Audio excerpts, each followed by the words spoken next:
High বন্ধুরা, আমি একটা সবজি বানাবো। ঝিঙে, আলু, পেঁয়াজ, লঙ্কা, ছোলার ডাল, পাঁচফোড়ন, আদা, কাঁচা লঙ্কা। ওই থাকবি না, পেঁয়াজটা দিয়ে দিলাম। ছোলার ডাল, পেঁয়াজ দিয়ে দিলাম। তারপরে দেখাচ্ছি। এবার আমি সবজিগুলো দিয়ে দিচ্ছি।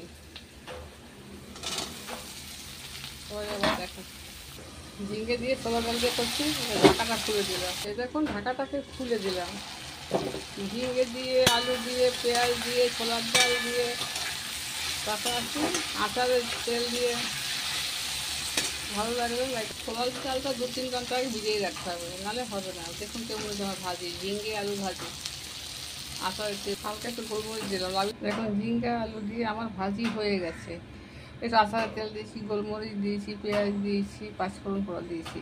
দেখতে কেমন লাগে দেখুন। ভালো লাগলে লাইক শেয়ার করে দেবেন।